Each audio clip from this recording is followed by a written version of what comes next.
সাইয়েদনা মারিয়াম আলাইহিস সালাম, যার নামে আল্লাহ তাআলা কোরআনে একটা সূরা দিলেন। উনি পৃথিবীতে এমন একজন মহিয়সী নারী, যেই নারীর গর্ভে, যেই নারীর পেটের ভেতরে স্বামীর স্পর্শ ছাড়া সন্তান দিয়েছে কে? সাইয়েদনা ঈসা আলাইহিস সালাম পেটে আসলেন। মারিয়াম আলাইহিস সালাম লজ্জা পেলেন। হায় হায়, কেমন করে এলাকাবাসীদের কাছে আমি আমার মুখ দেখাবো? বিয়ে করি নাই, স্বামী নাই, বিয়ে হয় নাই, স্বামী নাই, কিন্তু পেটে সন্তান চলে এসেছে। হায় হায়, এলাকায় কেমনে মুখ দেখাবো? লজ্জায় পড়ে মারিয়াম আলাইহিস সালাম এলাকা থেকে চলে গেলেন। কি অবাক করে কাণ্ড! বাচ্চা ভূমিষ্ঠ হওয়ার জন্য, বড় হওয়ার জন্য 6 মাস 7 মাস লাগে নাই, পেটে বাচ্চা আসার সাথে সাথে বাচ্চাটারে বড় করে দিয়েছে কে? সাইয়েদাতুনা মারিয়াম আলাইহিস সালাম এবার বসে পড়লেন, বুঝতে আরম্ভ করলেন প্রেগন্যান্সির পেইন উঠেছে। হঠাৎ করে পেট থেকে বাচ্চা ভূমিষ্ঠ হয়ে যাওয়ার পরে উনি কাঁপতে আরম্ভ করলেন। ক্ষুধার চোটে খাবার কিছু নাই, সামনে ঝর্ণা, উপরে একটা খেজুর গাছ। সাইয়েদনা ঈসা আলাইহিস সালামকে কোলে নিয়ে মারিয়াম আলাইহিস সালাম মনে মনে ভাবে, হায় রে, কেউ যদি একটু খেজুর পেড়ে দিত, এই ক্ষুধার মুহূর্তে আমি খেজুর খেয়ে পেটের ক্ষুধা নিবারণ করতাম। রব্বুল আলামিন মারিয়ামকে উদ্দেশ্য করে আয়াত নাজিল করে দিলেন, ওয়া হুজ্জি ইলাইকি বিজিযিন নাখলাতি তুসাকিত আলাইকি রুতাবান জানিয়া। কোরআন সাক্ষী, হুজ্জি ইলাইকি বিজিযিন নাখলা, এর মানে হচ্ছে মারিয়াম, কেউ পেড়ে দিবে না, একটু কষ্ট করে হাতটা উঁচু করে খেজুরের ডালা ধরে ঝাঁকুনি মারো, টসটসে কাঁচা পাকা খেজুর নিচের দিকে পড়বে, তারপর তুমি তুলে খাবে। সুবহানাল্লাহ পড়েন। আল্লাহ চাইলে অটোমেটিক্যালি কারামাত হিসেবে খেজুরগুলো নিচে ফেলতে পারতেন না? কথা কন, খেজুরগুলো অটোমেটিক্যালি নিচের দিকে পড়ছে? পড়ে নাই। আল্লাহ শিক্ষা দিয়েছে, যেই পরিস্থিতিতে থাকো না কেন, তোমাকে শ্রম ব্যয় করে, কষ্ট করে তোমার উপার্জন করতে হবে, রিজিকের বন্দোবস্ত করতে হবে। চিল্লায় বলেন ঠিক কিনা? ইসলাম আমাদেরকে এটাই শিখিয়েছে, কাজে লজ্জা নাই। আবার বিশ্বনবী বললেন, ইন খামাতিস সাআ ওয়া ফি ইয়াদি আহাদিকুম ফাসিলাতুন, তোমাদের কারো হাতে যদি একটা চারা বীজ থাকে, সে যদি দেখে কিয়ামত হতে শুরু করেছে, ফাইন ইসতাতা আইয়াগরিসাহা ক্বাবলা আন তাকুমাস সাআ ফালইয়াগরিসহা, কারো হাতে একটা চারা বীজ নিয়ত করেছে, চারা বীজটা রোপণ করবে, ইন দা মিন টাইম দেখলো কিয়ামত হতে শুরু করেছে, বিশ্বনবী বললেন, যদি তোমার সুযোগ থাকে কিয়ামত হওয়ার আগে চারা বীজটা রোপণ করে দাও। কথা বুঝতে পেরেছেন? আপনার হাতে একটা চারা বীজ, আপনি প্ল্যান করেছেন এই চারা বীজটা রোপণ করবেন, ইন দা মিন টাইম দেখলেন কি হওয়া শুরু হয়েছে? ইদা সুলসিলাতিল আরদু জিলজালাহা, দ্য বিগেস্ট আর্থকোয়েক, ভূমিকম্প শুরু হয়েছে, কিয়ামত হয়ে যাবে। বিশ্বনবী বললেন, কিয়ামত হইতেছে ওদিকে, আর তোমার হাতে যদি চারা বীজ থাকে, দেরি করো না, কিয়ামত তোমার কাছ পর্যন্ত আসার আগে সুযোগ পেলে চারা বীজটা রোপণ করে দাও। ইসলাম শিখিয়েছে, শেষ নিঃশ্বাস পর্যন্ত তোমাকে লড়ে যেতে হবে। এই পৃথিবীতে কেউ কাউকে জায়গা করে দেয় না, জায়গা করে নিতে হবে। এই পৃথিবীটা, the life is not a bed of roses, এটা ফুল বিছানো কোনো ফুল সজ্জা নয়, এটা কণ্টকাকীর্ণ। কেউ আপনার স্পেস করে দিবে না, কেউ আপনাকে সুযোগ করে দিবে না, কেউ আপনার জায়গা করে দিবে না, বরং আপনি জায়গা করে নিলে টাইনা নিচে নামাবে। কথা বলেন। এজন্য কখনো অলসতাকে স্থান দেয়া যাবে। রাসূল বাত্তালি, দুক্কানু শয়তান, অলস মস্তিষ্ক শয়তানের আড্ডা। অলস যদি কেউ থাকে, এটারে টেনে বেঁধে কাজে নামাবে, পারা যাবে? আলহামদুলিল্লাহ, লক্ষ্মীপুরের অলস ছেলে পেলে নাই।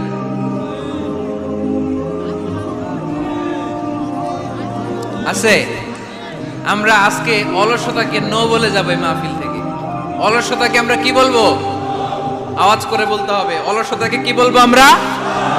মুমিনের জীবনে কোনো অলসতা নেই। অলস হয় মুনাফিকরা। অলস হয় কারা? চিল্লায় বলতে হবে। মুমিনরা অলস হয়? অলস হয় কারা? এজন্য কোরআনে আল্লাহ একথাও বলে দিলেন, ওয়াইদা কামু ইলাস সালাতি কামু কুসালা ইউরাউনান নাসা ওয়ালা ইয়াযকুরুনাল্লাহা ইল্লা কালিলা। সুবহানাল্লাহ পড়েন। মুনাফিকরা যখন মানুষকে দেখানোর জন্য নামাজে যায়, ওই নামাজে তাদের ইখলাস নাই, ওই নামাজের ভেতরে তাদের কোনো খুশু খুদু নামাজে কি আছে? কিন্তু আমরা যখন নামাজে যাই আমাদের অলসতা আছে? আমরা নামাজ পড়লে আমাদের হৃদয়টারে সজীব করে দেয় কে? আমরা উঁচু করলে আমাদের মনটাকে চাঙ্গা করে দেয় কে? আমরা মসজিদে ঢুকলে হৃদয়টাকে প্রাণবন্ত করে দেয় কে? মুমিন তো নামাজে গেলে চাঙ্গা হয়, মুমিন ওযু করলে চাঙ্গা হয়। বিষ্ণু ঈসা ইসলাম বললেন, ইয়াকিদু শাইতানু আলা কাফিয়াতি রাসি আহাদিকুম ইদা নাম। খেয়াল করে শুনবেন লক্ষ্মীপুরের ভাইয়েরা, চমৎকার একটা হাদিস। আমরা যখন ঘুমোতে যাই, শয়তান আমাদের প্রত্যেকের মাথার পিছনে 3টা অলসতার গিট মারে। কয়টা? আওয়াজ করে বলেন। 3টা অলসতার গিট মারে। ইয়াকিদু শাইতানু আলা কাফিয়াতি রাসি আহাদিকুম সালাসা উকাব। 3টা গিট মারে যখন আমরা ঘুমোতে যাই। অলসতার 3টা গিট মেরে আমাদের কানের সামনে এসে ফিসফিস করে মন্ত্র পড়তে থাকে, আলাইসা লাইলুন তাওয়িলুন ফারকুদ, আলাইসা লাইলুন তাওয়িলুন ফারকুদ। বিশাল লম্বা রাত, ঘুমাও, অনেক সময় আছে, ঘুমাও। রাত 5টা বেজে যাচ্ছে, তাহাজ্জুদের সময় শেষ হয়ে যাচ্ছে, তখনও শয়তান বলে রাত অনেক লম্বা, ঘুমাও। ফজরের সময় পার হয়ে যাচ্ছে, সূর্য উঠে যাচ্ছে, শয়তান বলে আলাইসা লাইলুন তাওয়িলুন ফারকুদ, এখনো অনেক সময় আছে, লম্বা লম্বা লম্বা চৌড়া রাত পড়ে আছে, তুমি ঘুমাও। বিশ্বনবী বললেন, ফাইনিস্তাইকাযা ওয়া যাকারাল্লাহ ইনহাল্লাত উকদা। আমার উম্মতের কেউ যখন ঘুম থেকে জেগে ঘুম থেকে ওঠার দোয়া পড়া শুরু করে দেয়, অলসতার প্রথম গিটটা সাথে সাথে খুলে দেয় কে? আপনি ঘুম থেকে উঠেই যখন ঘুম থেকে ওঠার দোয়া পড়বেন, আপনার অলসতার প্রথম গিট খুলে দেয় কে?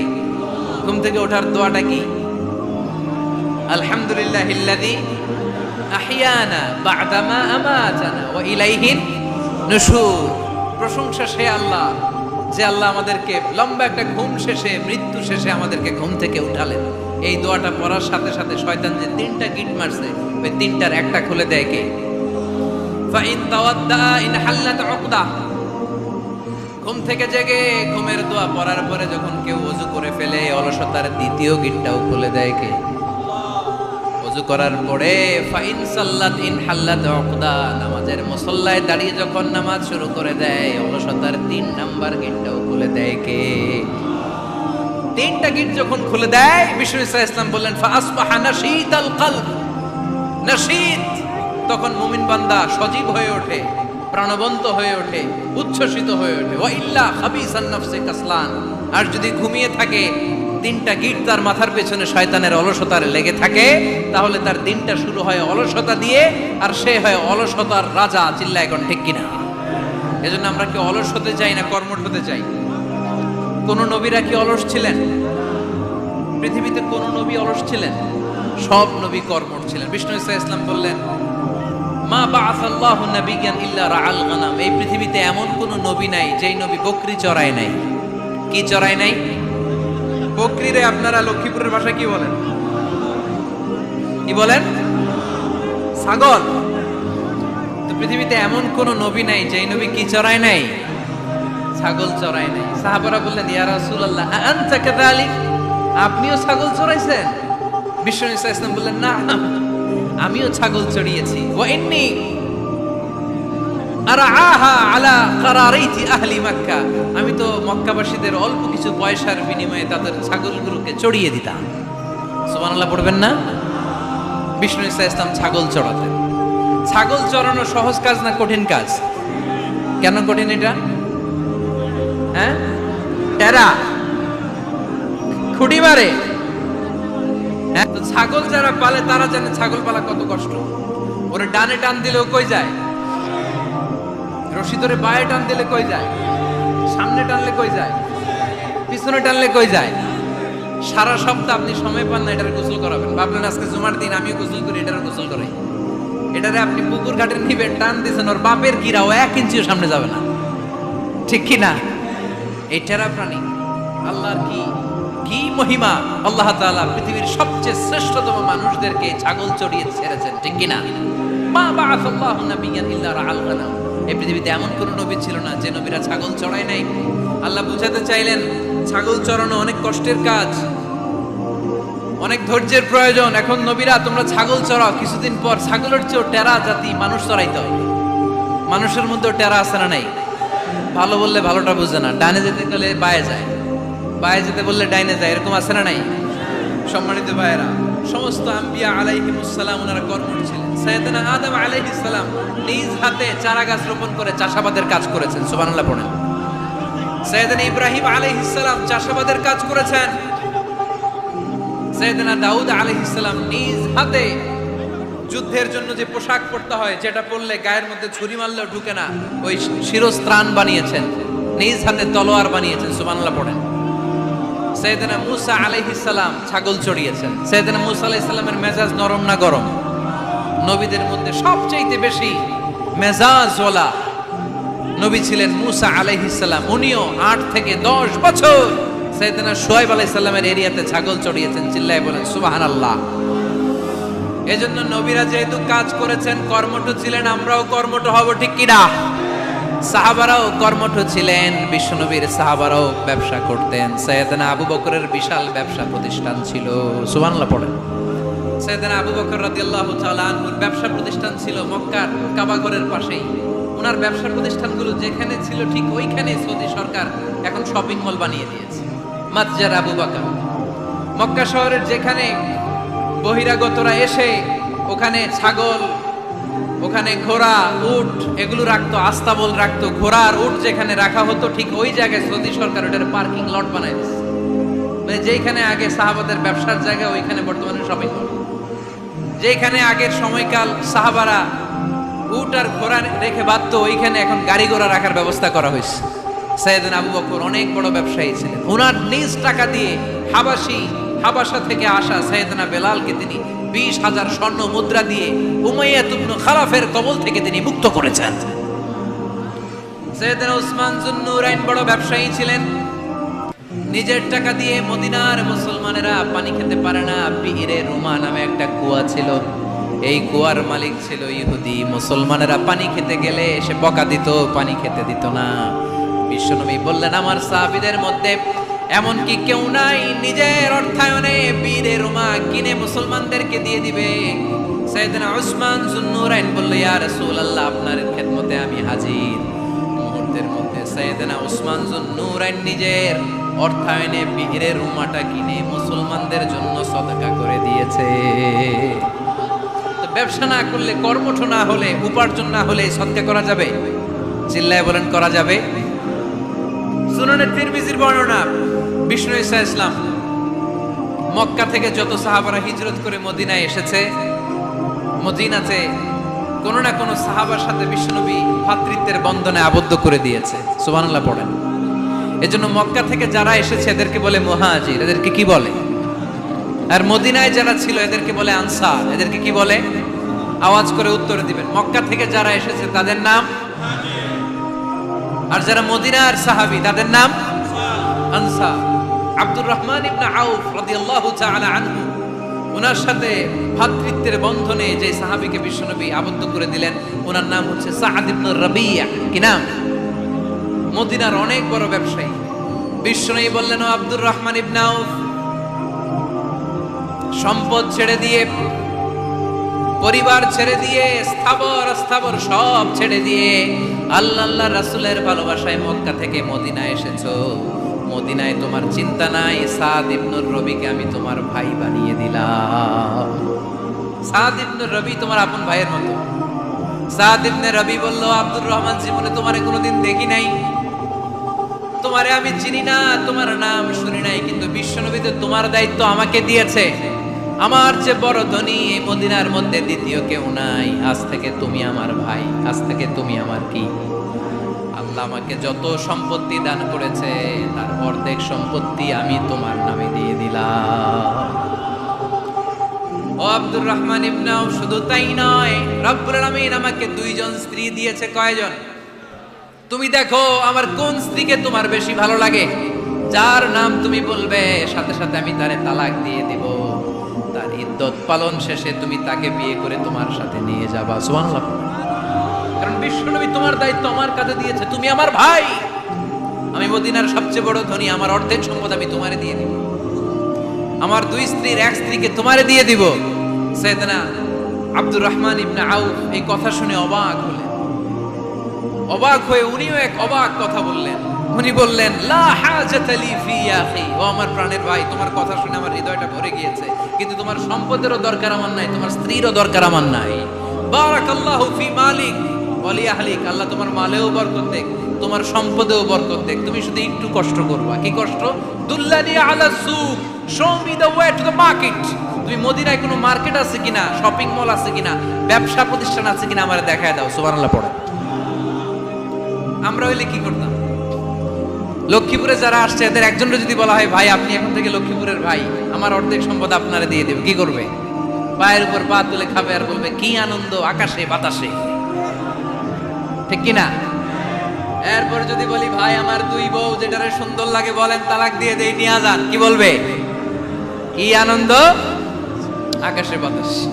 আল্লাহ রাসূলের সাহাবী আব্দুর রহমান ইবনে আউফ বললেন, লা হাজাতা লি ফি, আমার দরকার নেই। দুল্লানি আলা সুক, just show me the way to market, এখানে মার্কেট কই আছে দেখায় দাও।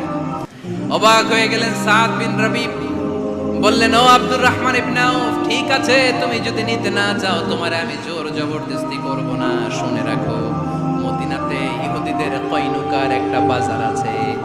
এই কথা বলার সাথে সাথে আব্দুর রহমান ইবনে আউফ চলে গেলেন।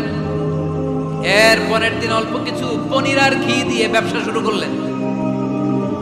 পনির আর ঘিয়ের ব্যবসা করতে করতে করতে করতে ব্যবসায় তিনি এত লাভ করলেন, উনি বললেন, আমি যদি কখনো মদিনার বালুর মধ্যে হাত দিতাম, ওই বালুটারও সোনা বানায় দিত কে? দুল্লানি আলা সুক, লক্ষ্মীপুরের কর্মঠ যুবক ভাইয়েরা, এই আব্দুর রহমান ইবনে আউফ আমাদের প্রেরণা। উনি অন্যের ঘাড়ে পাড়া দিয়ে খেতে চায় নাই, আরেকজনের উপর ডিপেন্ডেন্ট বা নির্ভরশীল হতে চায় নাই। তিনি স্বাবলম্বী হওয়ার শিক্ষা, লেসন কিয়ামত পর্যন্ত গোটা বিশ্বের যুবকদের জন্য রেখে গিয়েছে। চিল্লায় বলো ঠিক কিনা? দুল্লানি আলা সুক, show me the way to market. Market কোথায় দেখাও। পনির আর ঘি নিয়ে ব্যবসা করতে করতে কয়েক মাসের ব্যবধানে ইতিহাস সাক্ষী, সাইয়েদনা আব্দুর রহমান ইবনে আউফ মদিনার বিশাল বড় বিজনেস ম্যাগনেটে পরিণত হয়ে গেলেন। চিল্লায় পড়েন আল্লাহু আকবার। এজন্য ব্যবসার ভিতরে বরকত ঢুকিয়ে দিয়েছে কে? বিষ্ণু বললেন, আত-তাজিরা সাদুকাল আমিন মা'আন নাবিয়্যিন ওয়াস সিদ্দীকিন ওয়াশ শুহাদা'i ওয়াস সালিহিন। আমানতদার ব্যবসায়ী, তারা সাধারণ কোনো মানুষ নয়, কিয়ামতের দিন নবীদের সাথে হাসর হয়ে যাবে। আপনারা যারা ব্যবসা করেন, এটা সাধারণ বিষয় নয়। বিষ্ণু ইসলাম নিজেও ব্যবসায়ী ছিলেন। ওনার জীবনের প্রথমে তিনি খাদিজা রাদিয়াল্লাহু তাআলা আনহার ব্যবসার স্টাফ হয়ে কাজ শুরু করেছেন, এরপর নিজে ব্যবসা শুরু করেছেন। এরপরে খাদিজাতুল কুবরা রাদিয়াল্লাহু তাআলা আনহা সব সম্পত্তি বিয়ের পরে বিশ্বনবীর পায়ের সামনে ঢেলে দিয়েছেন। বললেন, ইয়া রাসূলুল্লাহ, এই সম্পদ আমি আপনাকে দিয়ে দিলাম, আপনি ইচ্ছামতো দিনের প্রয়োজনে খরচ করেন। সুবহানাল্লাহ পড়েন। এজন্য বিষ্ণু ইসলাম আমাদের জন্য উপমা, আব্দুর রহমান ইবনে আউফ আমাদের জন্য উপমা। যারা ব্যবসা করেন তারা বিষ্ণু ইসলামের সুন্নাহ পালন করছেন। আত-তাজির আস-সাদুক আল-আমিন, বিষ্ণু বললেন সত্যবাদী আমানতদার ব্যবসায়ী, যে ব্যবসা করতে যে মিথ্যা কথা বলে না। অনেক ব্যবসায়ীরা আছে পণ্য চালানোর জন্য মিথ্যা কথা বলে আর কসম কাটে, আসরা নাই। আহা, এমনটা করা যাবে? সকালবেলা স্ত্রীরে বলে, এই গরুগুলা বিক্রি করবো, তুই একটা দাম কত কমো? স্ত্রীরে শিখাই দিচ্ছে, এই গরুর দাম তুই 40,000। তো বউ বলে, ঠিক আছে, দাম কইলাম 40,000। তো এরপরে বাজারে যখন গরু বিক্রি করতে যায়, একজন যখন বলে যে ভাই এটা 30,000 টাকা দিয়ে কিনবো, কয় ভাই আল্লাহর কসম, সকালে একজন 40,000 দাম কইছে, আমি দেই নাই। আছে না নাই? কৌশল করে। বউরে শিখাইছে সকালে, কয় তুই দাম কর 40,000। তো বাজারে যে সকালে একজন দাম করছে, দাম করে কইছে 40,000 দেই নাই, আপনারা 30,000 কেমনে দেই? এরকম ডাকাইতে আছে না নাই? খেটে খাওয়া মানুষকে বিশ্বনবী অনেক সম্মান করতেন। বিষ্ণু ইসলাম খেটে খাওয়া মানুষদেরকে এত ভালোবাসতেন, বিদায় হজের মতো এত গুরুত্বপূর্ণ ভাষণও এই মেহনতি মানুষদের কথা বাদ যায় না। সুবহানাল্লাহ পড়বেন না? দিনটা ছিল জুমাবার। বিষ্ণু ইসলাম আরাফাতের ময়দানে দাঁড়িয়ে ঐতিহাসিক একটা ভাষণ দিলেন। এই ভাষণের নাম হলো বিদায় হজের ভাষণ। এই বিদায় হজের ভাষণেও খেটে খাওয়া মানুষের কথা বিশ্বনবী বাদ দেয় নাই। বিশ্বনবী বলেছেন, আরিক্কাকুম খবরদার অধীনস্থ কর্মচারীদের সাথে খারাপ আচরণ করো না। আতঈমুহুম মিম্মা তাকুলুন ওয়াকসুহুম মিম্মা তালবিসুন। খবরদার মনে রেখো, তোমরা যা খাবে তোমাদের অধীনস্থ কর্মচারীদেরও তা খাওয়াবে, তোমরা যা পড়বে তাদেরও তা পড়াবে। বিশ্বনবী শেষ নিঃশ্বাস ত্যাগ করে যাওয়ার আগে যেই কয়েকটা কথা বলেছিলেন তার মধ্যে মেহনতি মানুষদের জন্য কথা আছে না নাই? বিষ্ণু ইসা ইসলাম যখন শেষ নিঃশ্বাস ত্যাগ করবেন তিনি বলেছিলেন, আসসালাত আসসালাত, উম্মতেরা নামাজ নামাজ নামাজ ছেড়ে দিও না, নামাজ তরক করো না, নামাজ কাজা করো না। আর বলেছিলেন ওমা মালাকাত আইমানুকুম, অধীনস্থ কর্মচারীদের সাথে খবরদার খারাপ আচরণ করো না। যারা কর্মচারীদের সাথে খারাপ আচরণ করে, যারা মানুষের কাছ থেকে শ্রম নিয়ে কাজ করিয়ে টাকা দেয় না, কিয়ামতের দিন তাদের বিরুদ্ধে মামলা দায়ের করবে কে? কে করবে? হাদিসে কুদসি সাক্ষী বিষ্ণু ইসা ইসলাম বলেন, আল্লাহ তাআলা ফরমান, আনা খাসমুহুম সালাসাতুন আনা খাসমুহুম ইয়াউমাল কিয়ামা। তিন শ্রেণীর ব্যক্তির বিরুদ্ধে আল্লাহ বলেন আমি নিজেই কিয়ামতের দিন মামলা দায়ের করব। I will be against them in the day of judgment. Three categories of people I will be against them in the day of judgment. তিন শ্রেণীর লোক কিয়ামতের দিন তারা ছাড় পাবে না। আল্লাহ বলেন আমি নিজেই তাদের বিরুদ্ধে মামলা দায়ের করব। এর মধ্যে এক শ্রেণীর লোক হচ্ছে রাজুলুন ইস্তাজারা জিরান ফাস্তাউফা মিনহু ওয়া লাম ইয়াতি আজরা। একজন শ্রমিক ভাড়া করে তার কাছ থেকে কাজ নিয়েছে কিন্তু তার পারিশ্রমিক আদায় করে নাই। এরকম আছে না নাই? দাপট দেখায় ইউনিভার্সিটির ক্যান্টিনগুলোতে। ইউনিভার্সিটির ক্যান্টিনে যে খায় মাগার বিল দেয় না, এরকম টাকায় আছে না নাই? চায়ের দোকানে চা খেয়ে পরে দিমু বিল দেয় না, আছে না নাই? দোকানে যে পণ্য কিনে বিল দেয় না, পরে দিমু, আছে না নাই? কিয়ামতের দিন আল্লাহ তোর এই মাস্তানি ছুটাবে, চিল্লা এখন ঠিক কিনা? আনা খাসমুহুম, আমি নিজেই তাদের বিরুদ্ধে মামলা দায়ের করব। কথাটা কার? এজন্য বিশ্বনবী বললেন খবরদার, মেহনতি মানুষ, খেটে খাওয়া মানুষ, এদের দোয়া কবুল হয়ে যায়। আতুল আজিরা আজরাহু ক্বাবলা আন ইয়াজিফা আরাকুহু। খবরদার, বিশ্বনবী বললেন শ্রমিকের ঘাম শুকিয়ে যাওয়ার আগে তাদের পারিশ্রমিক মিটিয়ে দাও। বিশ্বনবীর বিখ্যাত হাদিস, আতুল আজিরা আজরাহু ক্বাবলা আন ইয়াজিফা আরাকুহু। শ্রমিকের ঘাম মাটিতে লাগার আগে, শুকিয়ে যাওয়ার আগে তাদের পারিশ্রমিক মিটিয়ে দাও। কেননা তারা যদি বদদোয়া করে তোমার জীবনকে জাহান্নাম বানিয়ে দিবে কে? বিষ্ণু ইসা ইসলাম সব সময় খেটে খাওয়া মানুষদেরকে আগলে রাখতেন। সব সময় শুধু যে ভাষণে মেহনতি মানুষদের সাথে ভালো আচরণ করতে বলতেন, শ্রমিকদের সাথে ভালো আচরণ করতে বলতেন এমনটা নয়, ওনার ব্যক্তিগত জীবন খাটলেও দেখা যায় উনি শ্রমিকদের সাথে কেমন আচরণ করেছেন।